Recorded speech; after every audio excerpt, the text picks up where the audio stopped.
O recadastramento dos cartões de transporte público em Vitória da Conquista está sendo marcado por muitas filas nos postos da Atuv, empresa que administra a bilhetagem local. A troca dos cartões é necessária, já que desde maio deste ano, a Prefeitura deu início a um processo de modernização em todo o sistema. Acompanhe. A fila é para fazer a atualização do cartão de transporte público. Mais de uma hora. Tem muita gente na sua frente? 84 pessoas na minha frente, muita gente.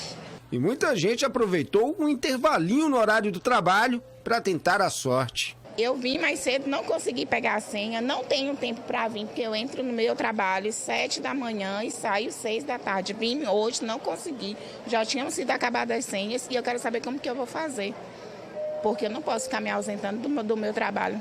E também não pode ficar sem o seu passe, né? E também não posso ficar sem meu passe, para mim vir trabalhar também. No posto da Atuv, no centro de Vitória da Conquista, a maior parte dos usuários do transporte público à espera de atendimento são jovens estudantes. Desde 1h30. Cheguei aqui as fichas ainda nem tinham saído. Um absurdo você ter que pegar uma fila desse tamanho todos os dias, porque eu vim aqui ontem e não pude esperar, porque meu número ia ser chamado só à noite, e à noite eu já tinha compromisso. Hoje já é meu segundo dia aqui, e eu espero que pare por hoje, né, porque é um absurdo, realmente um absurdo. Eu acho que falta um pouco de organização. Para não correr o risco de perder a senha, teve gente que nem saiu para o almoço. Cheguei às 10 da manhã. Quando cheguei aqui, o rapaz me informou que não havia mais senhas para estudantes e que eu voltasse às 2 da tarde. Resultado, fiz um percurso na rua, voltei 15 para as 2 aqui, peguei essa senha B232, sendo que a da manhã ainda está chamando, que está senha B para passe escolar, 185 ainda. Falei com a coordenação geral daqui e ela me informou que simplesmente ela não pode fazer nada. Então é um total desrespeito com o cidadão.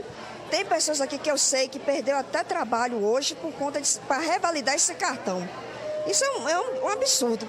Não existe um lugar desse. Né? Você nem almoçou ainda, né? Não almocei, não lanchei, não fiz nada. Desde de manhã que estou plantada aqui igual uma árvore que não vou para lugar nenhum. Em nota enviada à nossa produção, a Secretaria de Comunicação da Prefeitura de Vitória da Conquista informou que estendeu o horário de atendimento aos usuários. A Agência Centro, por exemplo, está funcionando de segunda a sexta-feira, das 7 da manhã às 9 da noite. O local também passa a abrir aos sábados, das 8 da manhã até as 2 da tarde. Estão sendo distribuídas 900 senhas para o atendimento na Atuv do Centro. Outras 350 são para atendimento na agência do Glauber Rocha. A gente fala agora sobre uma realidade que ainda é muito comum no Brasil, a desigualdade salarial entre homens e mulheres. Uma realidade que é ainda mais profunda quando falamos sobre a remuneração de mulheres negras. Saiba mais a matéria de Gabriel Pires. Ivone trabalha como monitora escolar há 23 anos. Por ser uma carreira municipal, não existe desigualdade de salários entre homens e mulheres na mesma função. Porém, ela já escutou histórias de outras mulheres que sofrem desigualdade salarial de gênero.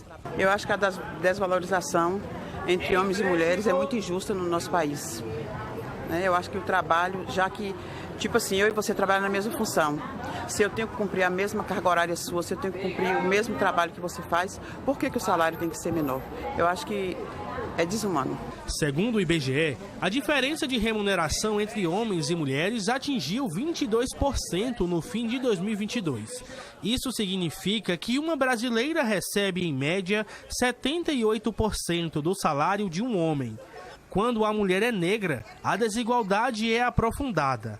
Elas recebem o que equivale a 48% do que os homens brancos. É o que aponta uma pesquisa da Fundação Getúlio Vargas.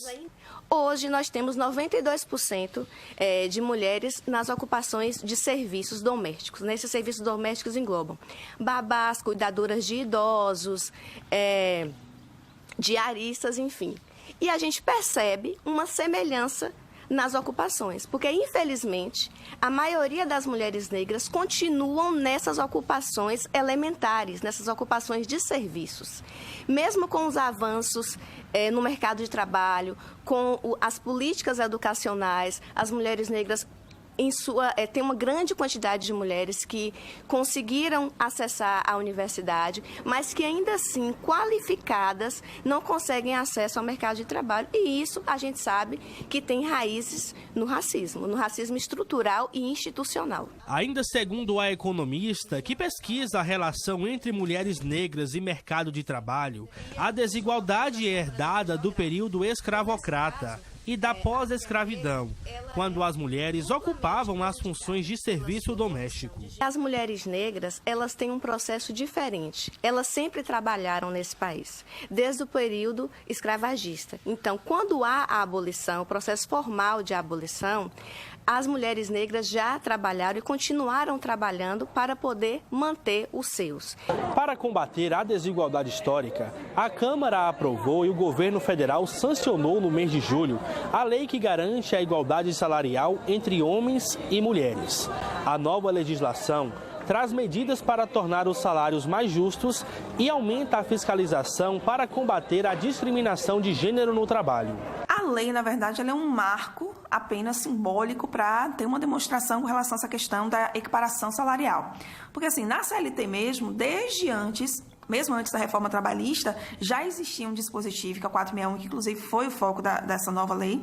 O 461 ele já mostrava que quando tem função igual, quando tem a localidade, quando está no mesmo espaço, que a pessoa faz as mesmas funções idênticas, ela teria o direito a fazer a equiparação salarial. Claro, com algumas ressalvas, né? A questão do tempo, se a pessoa tiver mais de 4 anos, mais de 2 anos de diferença entre um e outro, claro que aí já seria complicado, ou se a empresa tivesse cargo e salário. Mas essa lei, o foco dela é mostrar para a sociedade, olha, a mulher, ela precisa ganhar a mesma coisa do que o homem, independente se ela é uma mulher negra, se ela é uma mulher branca, ou se ela é mulher, se ela é homem, enfim. Independente, as pessoas que trabalham, o trabalhador como um todo, ele tem o direito de receber a mesma coisa por funções equiparadas. As empresas com 100 funcionários ou mais devem fornecer relatórios semestrais sobre os salários e critérios de remuneração.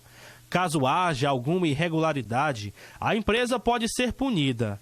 A lei prevê indenização por danos morais em situações de discriminação por sexo, raça, etnia, origem ou idade. Nós temos uns problemas que são históricos, sociológicos, estruturais, que estão enfiados dentro da nossa sociedade. Por exemplo, quando a gente fala sobre racismo dentro do trabalho, a gente pode, inclusive, gravar a pessoa precisa, claro que tem alguns lugares que não é permitido que se use celular, aquela coisa toda, mas utilizar de mecanismos de provas, pode fazer um boletim de ocorrência, tendo um racismo, tendo uma injúria racial dentro do ambiente de trabalho, faça-se um boletim de ocorrência, entre com uma ação na Justiça do Trabalho e faça denúncia, sempre. 12h17, vamos para um breve intervalo aqui no SB Notícias. No próximo bloco, você confere nosso quadro de checagem de fake news no UN Verifica. Mostramos o que é verdade e o que é mentira entre as notícias que circulam pela internet. A gente também mostra nessa edição uma homenagem ao Dia dos Pais, que será celebrado no próximo domingo, 13 de agosto. A nossa reportagem está bem bacana, então não saia daí, o intervalo é bem rapidinho, a gente volta já.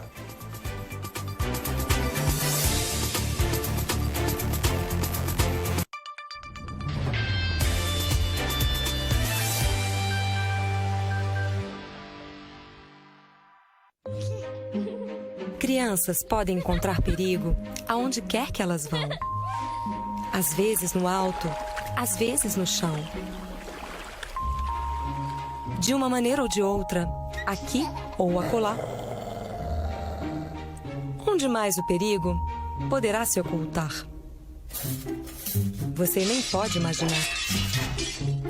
Para proteger seus filhos, os pais prestam atenção. Mas há perigos que são visíveis e outros que não são.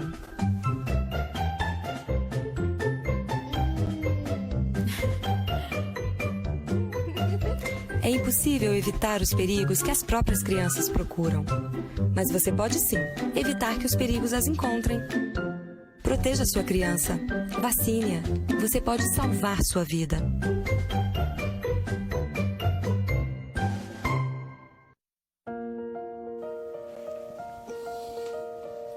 É isso mesmo, chinelo virado. Já pensou o tanto que você se preocupou por falta de informação? Não, chinelo virado não é nada demais, mas a vida é. Não deixe a desinformação prejudicar a saúde dos seus filhos. Vacinas são seguras e salvam vidas. Com elas já conseguimos erradicar doenças como a varíola. Vacine sua criança de 0 a 5 anos. É fundamental manter o calendário de vacinação em dia. Procure o posto de vacinação mais próximo. A saúde das crianças está em suas mãos. Não deixe que doenças já erradicadas no Brasil voltem a colocar nossas crianças em risco. Vacine, ame, proteja, vacine nossas crianças.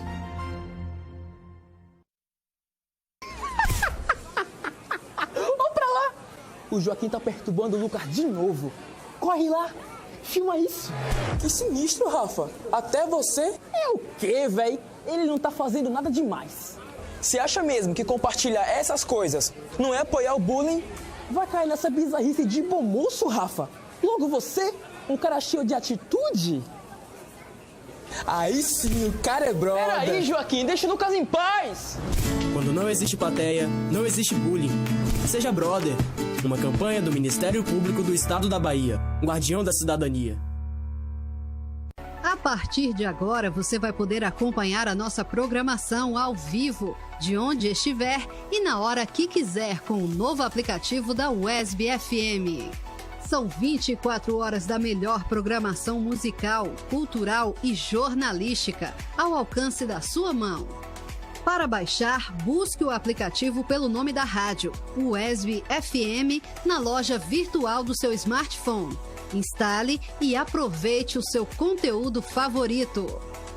É a rádio que você gosta de ouvir, agora também no seu celular, 24 horas por dia.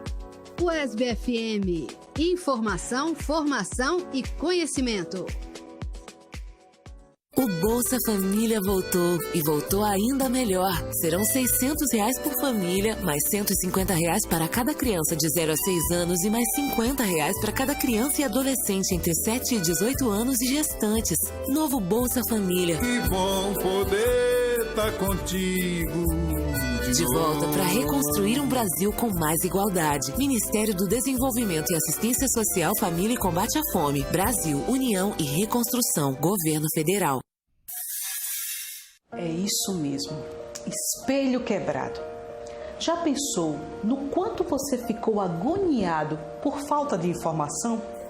Espelho quebrado não é nada demais. Mas a vida é. Não deixe que a desinformação prejudique a saúde dos seus filhos. As vacinas são seguras e salvam vidas. Com elas, conseguimos erradicar doenças como a varíola. Vacine a sua criança de 0 a 5 anos. É fundamental manter o calendário de vacinas em dia. Procure o posto de vacinação mais próximo. A saúde das crianças está em suas mãos. Não deixe que doenças já erradicadas no Brasil voltem a colocar nossas crianças em risco. Vacine, ame, proteja, vacine nossas crianças. Por conta de uma fake news, minha mãe foi confundida na rua, dizendo que ela era a sequestradora de crianças. A minha mãe foi espancada até a morte. A minha família foi destruída. Que ela deveria estar aqui, ter conhecido a minha filha nas partes mais importantes. Eu queria ela aqui e ela não tá. Quem espalha fake news também é responsável. Quem espalha fake news, espalha destruição. Brasil, União e Reconstrução, Governo Federal. Nos primeiros meses de 2023, mais de 1.200 trabalhadores foram resgatados de condições degradantes de trabalho. Isso tem nome: trabalho análogo à escravidão.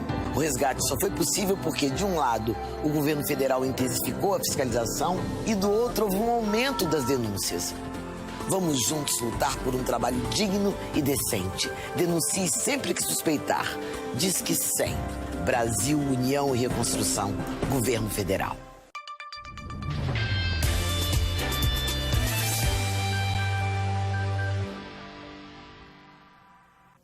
12h23, o ESB Notícias, primeira edição, está de volta ao vivo. É sempre muito bom poder contar com a sua companhia. Segundo dados divulgados pelo IBGE, o segundo trimestre de 2023 registrou uma redução considerável na taxa de desemprego. Aqui em Vitória da Conquista, o setor com maior número de vagas de emprego geradas é o comércio. Os números são da PNAD, a Pesquisa Nacional por Amostra de Domicílios, e foram divulgados pelo IBGE. A taxa de desocupação no primeiro trimestre de 2023 foi de 8,8%. No segundo trimestre, caiu para 8%, o menor resultado para o período desde 2014. A gente percebe que isso tem sido um comportamento que o mercado tem adotado ao longo dos últimos anos. A própria coordenadora dessa pesquisa, ela afirma que tem observado isso. Então, vários fatores podem contribuir, como uma leve desaceleração depois de uma crise, como a gente teve agora recentemente, e um tímido aquecimento. Então, você vem com esse tímido aquecimento e tem essa sensação de melhora no mercado. Em Vitória da Conquista, o setor que mais emprega é o comércio. Lembrando que, tradicionalmente, o segundo trimestre do ano é um período de boas vendas, impulsionado por datas como São João, o Dia das Mães e o Dia dos Namorados. E quanto maior o movimento nas lojas, maior será a contratação de novos funcionários. A Vitória da Conquista ele é diferenciado no cenário nacional.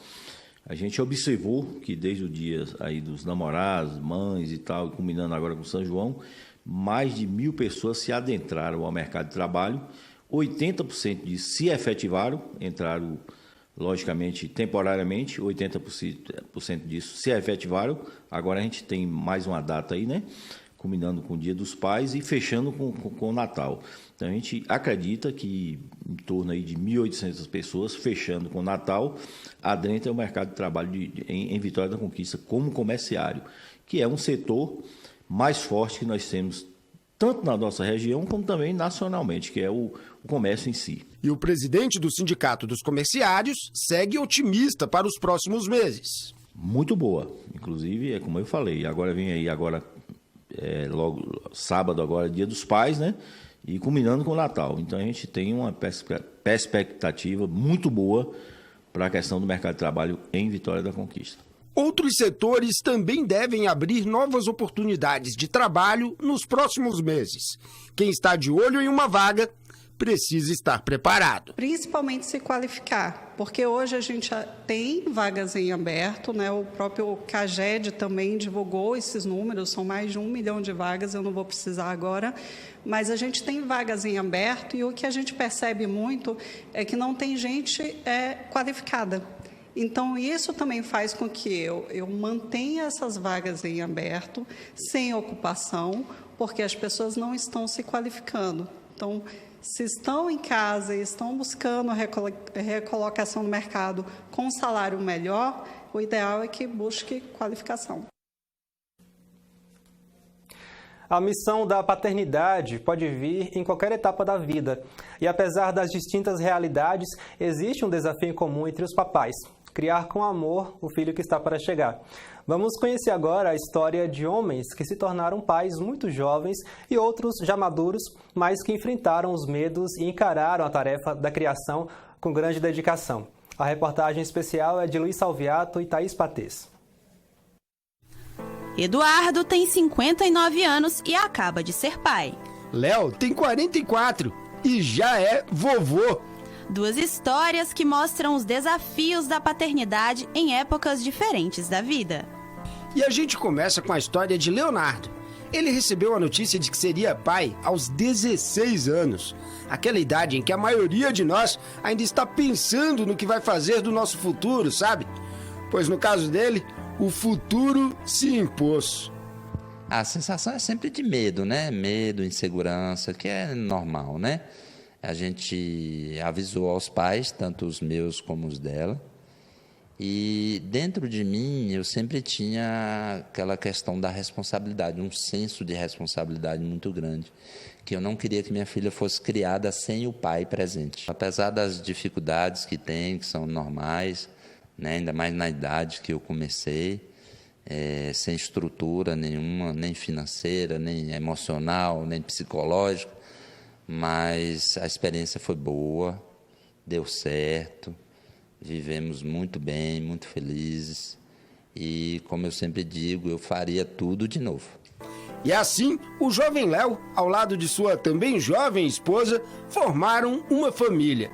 E foi então que chegou a Larissa. O paizão de primeira viagem teve que aprender certas lições que não nos ensinam na escola, como trocar fraldas, por exemplo. Mas o tempo foi passando e ele foi amadurecendo, ao mesmo tempo que a filha. O pessoal sempre indagava a gente se ele era meu irmão, se ele era meu tio, mas ninguém nunca achava que era meu pai mesmo. Carinha de novinho, aí todo mundo falava, eu tinha uma colega que falava, nossa, seu pai é muito jovem. E você respondia o quê? O pai dela. Eu falei, é isso mesmo, a diferença entre a gente era bem pouca. O segundo filho, o Lucas, veio 9 anos mais tarde. O Leonardo já estava bem mais experiente naquela época, do alto dos seus 27 anos. Hoje, eles cultivam uma relação entre pai e filho, mas que facilmente poderia passar por 2 amigos do baba, sabe? Então é uma relação muito de parceria, a gente conversa bastante, apesar da diferença não ser tão pequena assim, mas teoricamente é pequena, então a gente conversa sobre os mesmos assuntos, a gente conversa sobre atualidades, conversa muito sobre futebol, e é realmente uma relação de parceria mesmo, de amigos. Nós somos hoje muito amigos, muito. Hoje, aos 44 anos, o papai precoce aí vive o desafio de se tornar um jovem avô. É isso mesmo, o Léo, acredite, já é vovô. Nossa, foi um momento muito feliz pra gente, emocionante, porque Ceci veio para alegrar nossa família, né? Como uma criança sempre vem. E o vovozão, o vovozão sempre ele é confundido como pai, né? De Ceci, sempre que alguém vê, pergunta se ele é o pai, se ela é filha dele, por conta desse avô jovem mesmo, né? É gostoso, é uma sensação maravilhosa, né? É como você ser pai dobrado, né? Um carinho assim, você vê uma sementinha que você plantou há anos atrás e hoje você já vê a segunda geração disso, é muito bom, muito bom.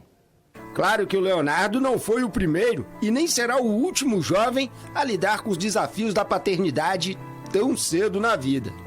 Em 2019, o IBGE divulgou resultados de uma pesquisa que pela primeira vez tratou do tema paternidade.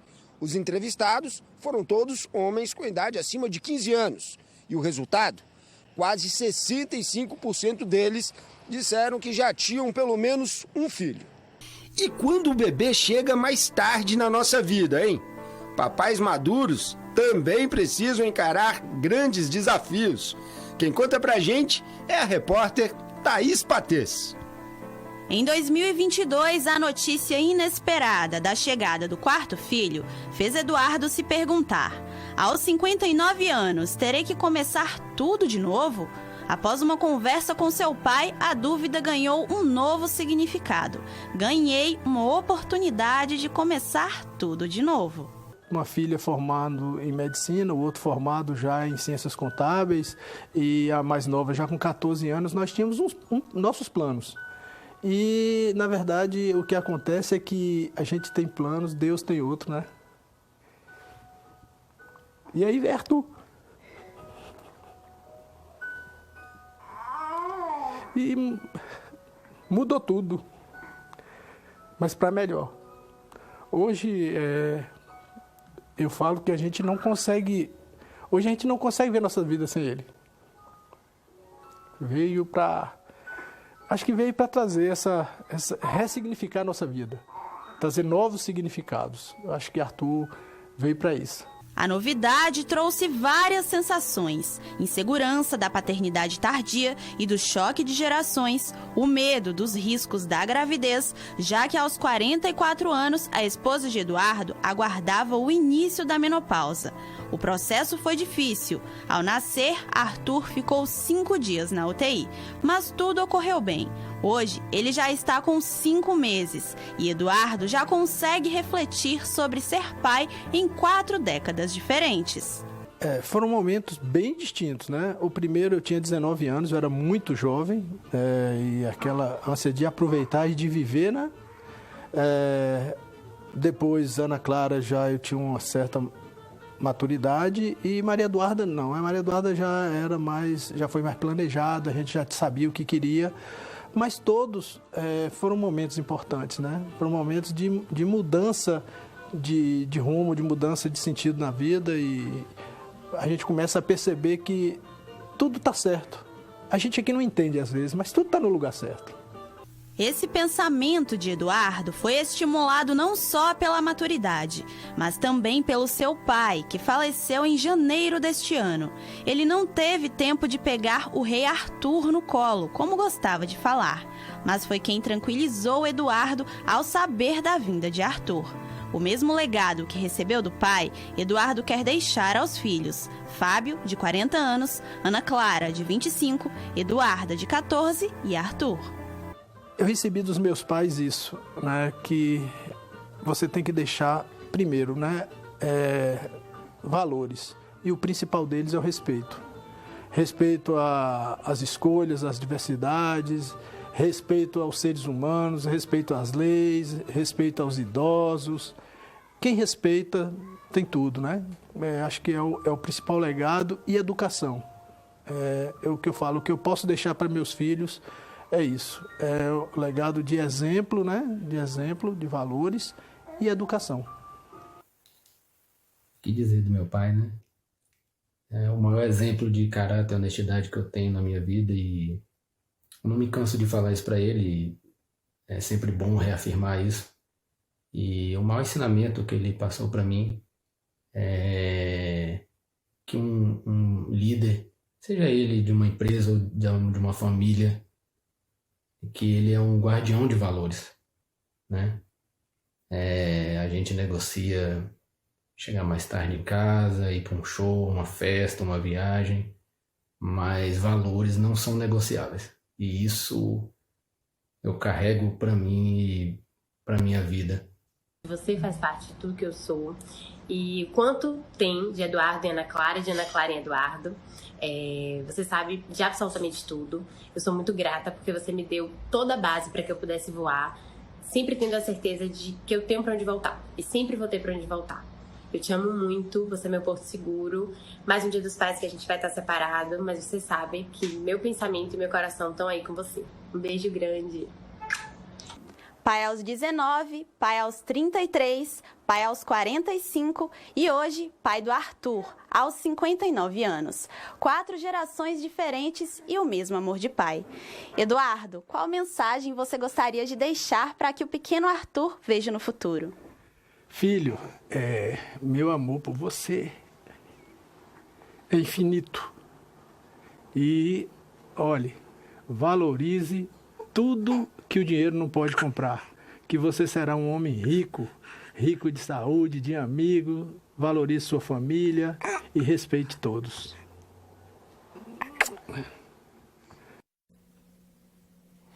Importante mensagem, né? E amanhã tem mais, temos outra matéria especial em celebração ao Dia dos Pais, que está se aproximando no próximo domingo, e você vai conferir aqui amanhã outra matéria super especial.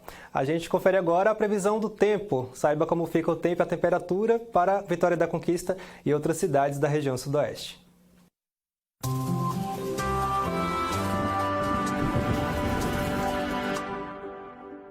Hoje em Vitória da Conquista, tempo fechado. Os termômetros oscilam entre a mínima de 14 e a máxima de 24 graus. Amanhã, dia ensolarado. A temperatura oscila entre a mínima de 14 graus e a máxima de 24. No sábado, o tempo predominantemente nublado. Os termômetros registram a mínima de 15 graus e a máxima de 25. Agora vamos conferir como ficam o tempo e a temperatura para outras cidades da região. Em Jequié, dia de sol. Os termômetros variam entre 18 e 25 graus. Em Tapetinga, o dia é parcialmente ensolarado. As temperaturas variam com a mínima de 17 graus e a máxima de 27. Em Aracatu, tempo aberto predomina e sem possibilidade de chuva. As temperaturas oscilam entre a mínima de 17 e a máxima de 29 graus.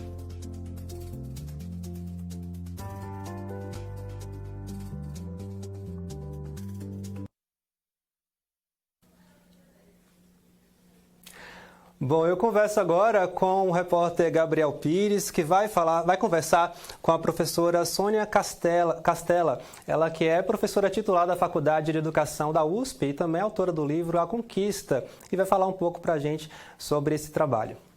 Olá, Gabriel, boa tarde.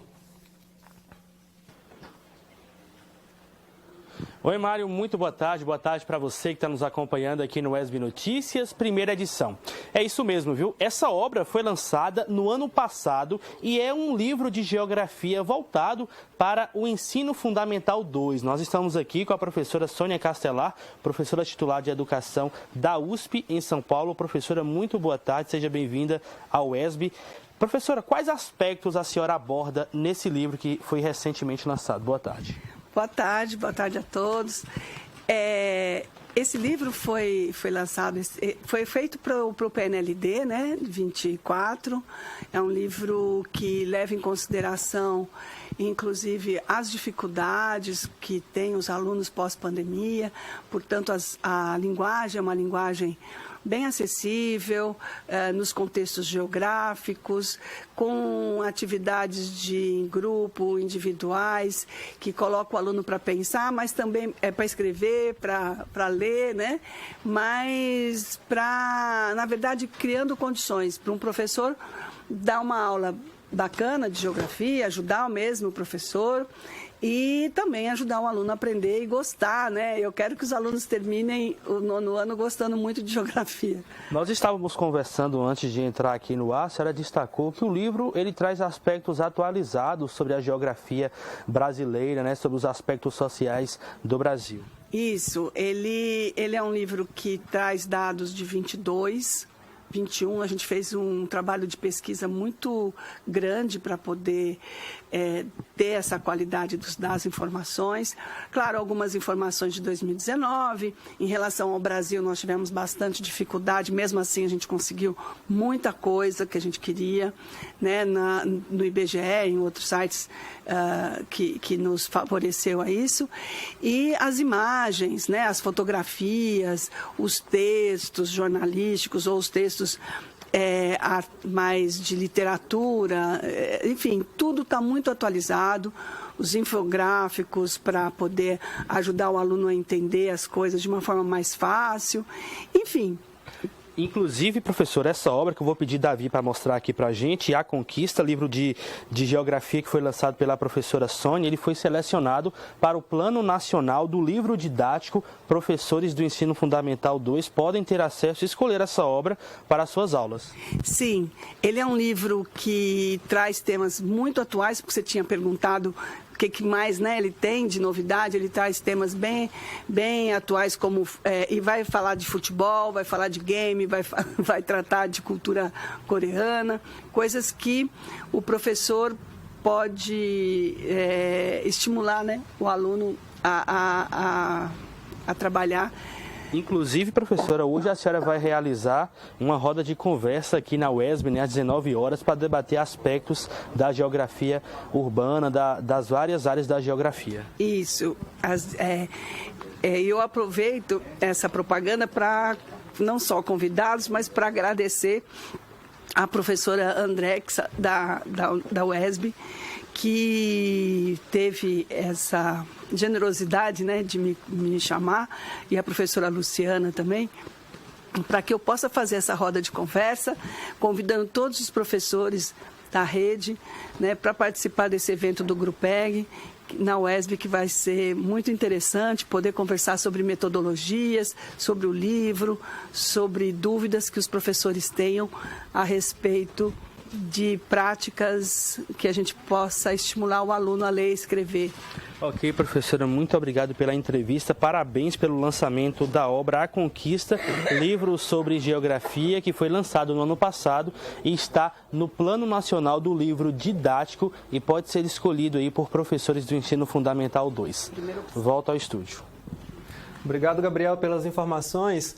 Nós vamos para um breve intervalo aqui no ESB Notícias. No próximo bloco você confere o nosso quadro de checagem de fake news, o N Verifica. É bem rapidinho, a gente volta já já.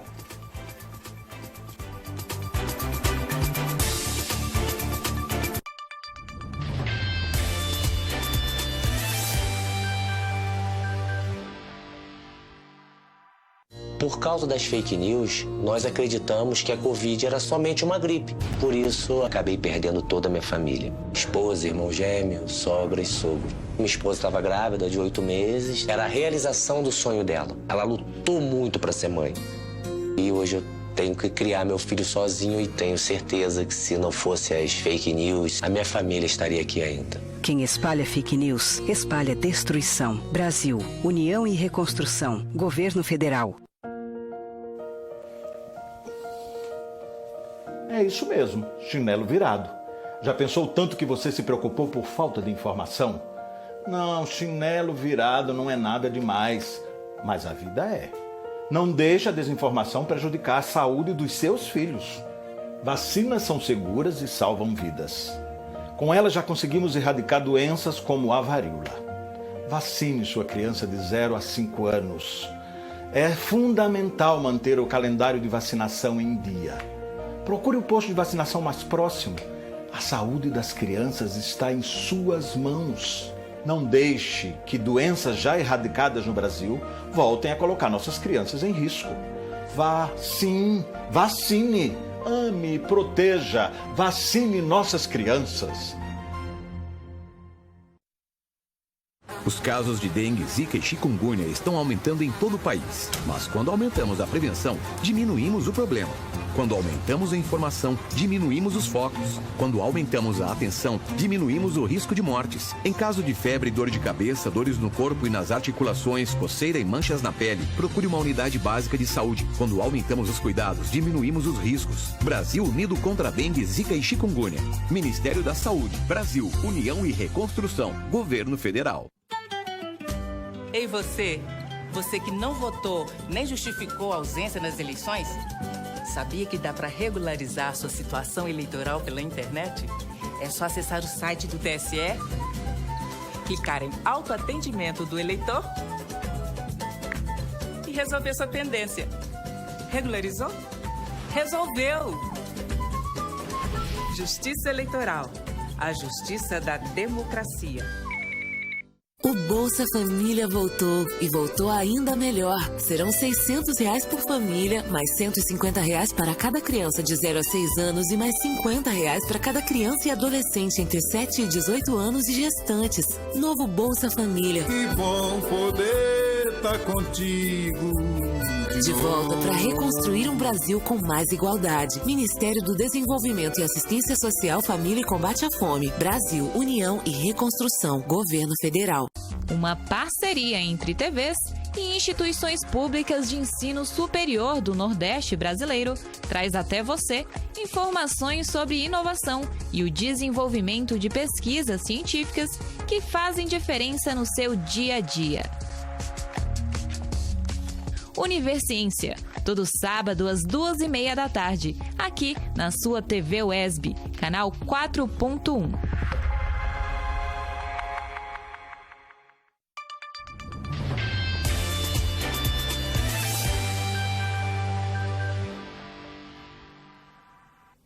Estamos de volta ao vivo com o ESB Notícias, primeira edição. Vitória da Conquista recebe nesta sexta-feira o espetáculo teatral Frida Kahlo, Viva la Vida, que já está em seu 3º ano de temporada. A gente conversa agora com o repórter Luiz Salviato, que traz mais informações sobre essa apresentação. Olá, Luiz, boa tarde, seja bem-vindo. Olá, boa tarde, Mário, boa tarde a todos que estão assistindo ao ESB Notícias. Pois é, né? A vida da Frida Kahlo é algo fascinante, né? Inspirou aí livros, inspirou um filme da década de 1990 com a Salma Hayek, que muita gente já deve ter assistido. E, claro, também foi para os palcos, né? Nesse caso, a peça Frida Kahlo, Viva la Vida, foi escrita por um autor mexicano. Imagina uma situação inusitada, né? Na verdade, a Frida Kahlo, no Dia de los Muertos, um dia muito tradicional lá no México, não é, Marcos? Ela relembrando alguns fantasmas do seu passado. Vou conversar aqui com o Marcos, que é o produtor da peça aqui em Vitória da Conquista, e aí ela recebe a visita de alguns fantasmas ilustres, não é isso? É isso mesmo. Um deles é o ex-marido, o pintor, o muralista Diego Rivera, o revolucionário russo Leon Trotsky, que eles hospedaram lá no exílio, né? Ele ficou com eles, o casal no México, e o poeta surrealista André Breton. Pois é, porque a Frida, além de ser uma artista sensacional, né, que deixou seu nome marcado ali nas artes, ela também se relacionou com figuras históricas, né? Imagina, só para você ver ali as pessoas que ele falou ali, a gente tem um pintor muralista mexicano, um filósofo francês, né, um filósofo surrealista, e temos também um revolucionário russo.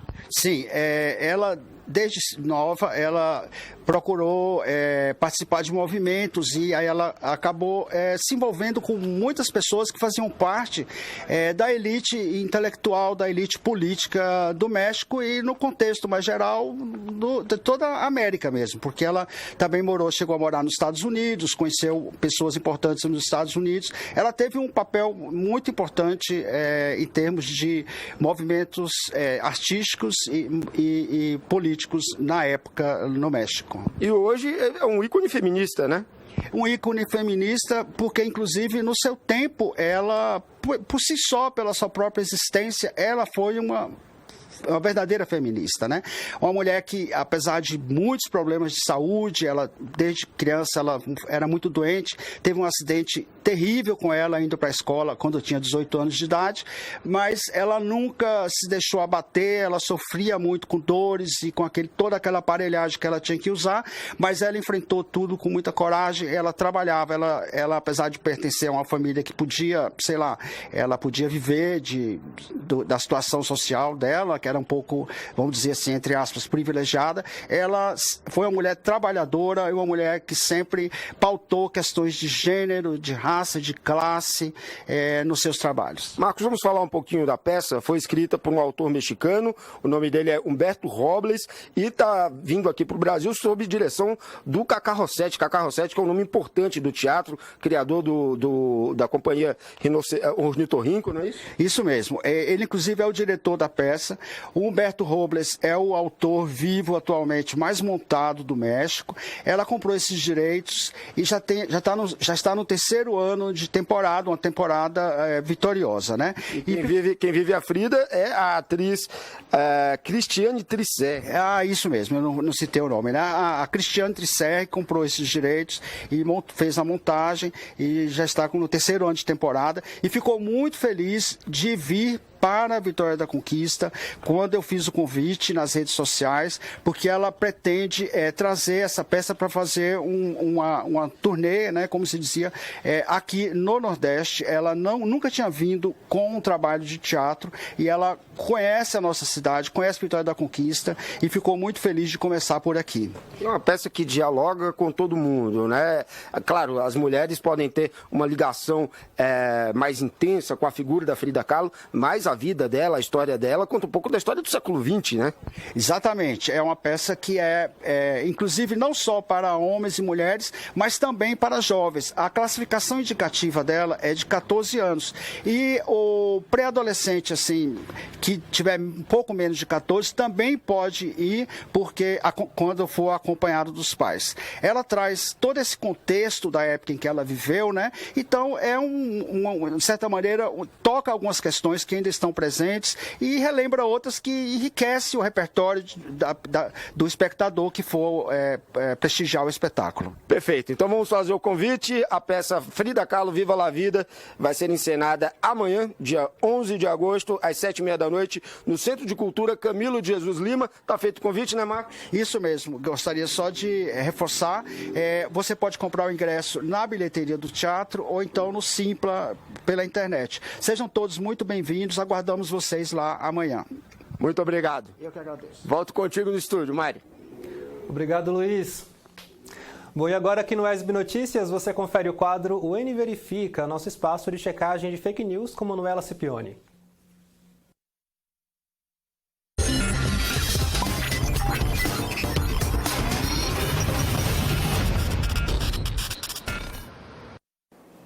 Olá para você que está acompanhando o ESB Notícias. Vamos começar agora o Ene Verifica, o espaço do jornalismo da TV UESB que auxilia você na verificação de notícias que circulam nas redes sociais. Começamos o quadro de hoje falando de um vídeo que viralizou pelo WhatsApp, anunciando que o governo do presidente Lula alterou as regras previdenciárias este ano.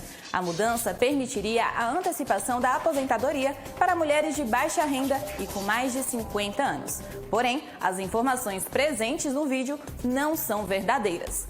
As regras estabelecidas pela reforma da Previdência prevê a idade mínima de 62 anos e tempo mínimo de 15 anos de contribuição para a aposentadoria de mulheres.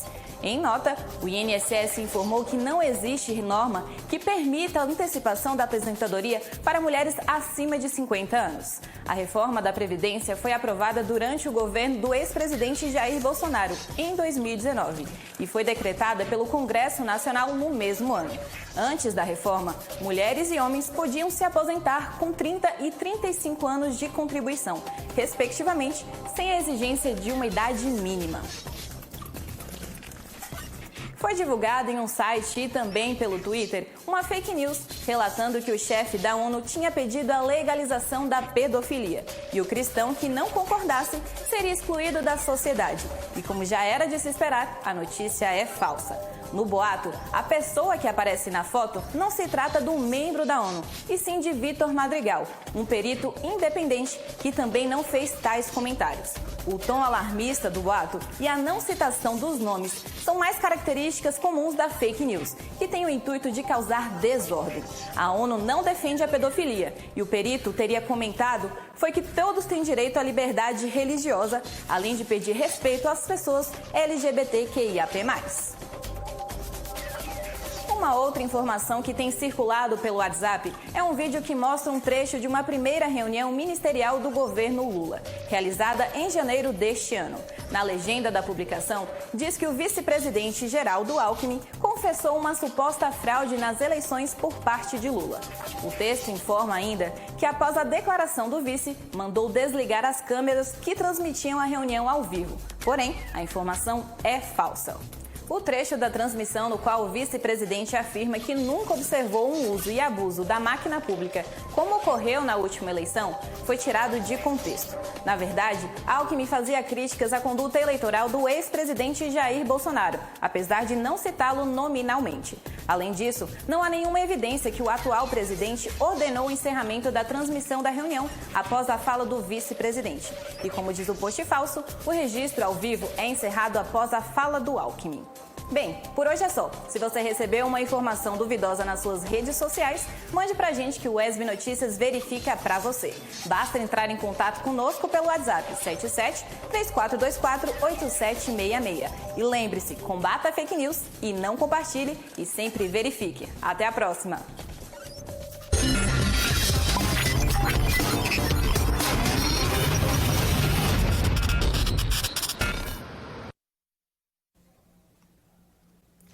Bom, uma escola da rede particular de Vitória da Conquista está promovendo um festival de curtas com destaque para temas sociais relacionados à fome. Vamos mais uma vez ao vivo com Luiz Salviato, que traz as informações. Olá, Luiz.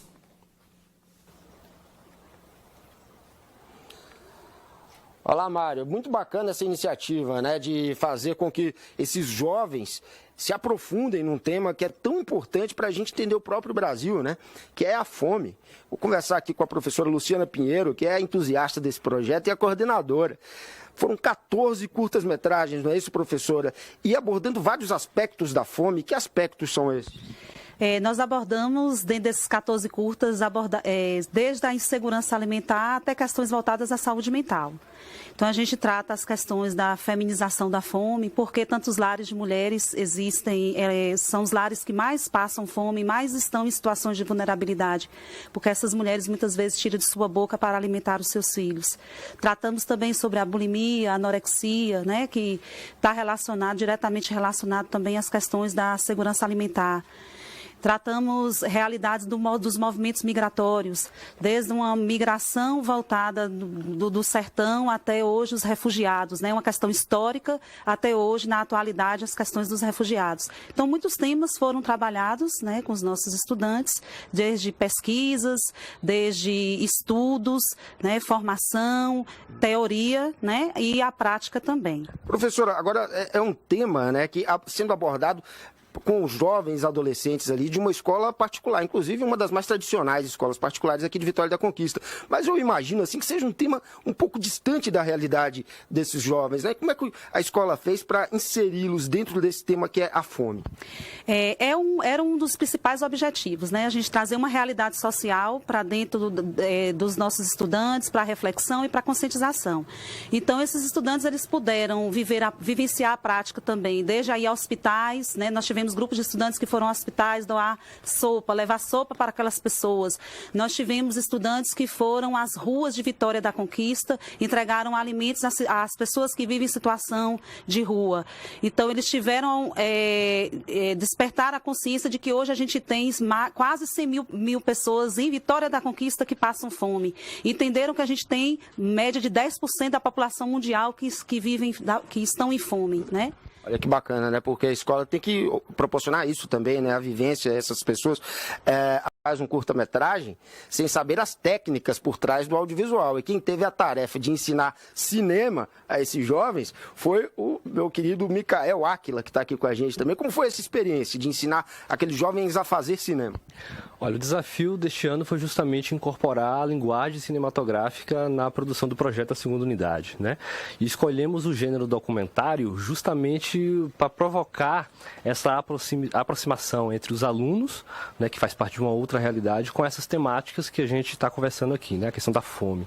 Então a gente fez um trabalho de formação, a gente trabalhou a questão da roteirização, da organização, que compõe a pré-produção de uma produção documental, e a produção em si, né, que é ir em loco, né, visitar essas pessoas, essas comunidades, trazer essas pessoas como entrevistados para dentro da escola, para que essas temáticas sejam, né, pudessem ser trabalhadas. Bacana, professor. Quem sabe não despertou ali a faísca do cinema em alguns deles, né? Quem sabe pode estar vindo daqui a alguns anos fazer cinema aqui na UESB.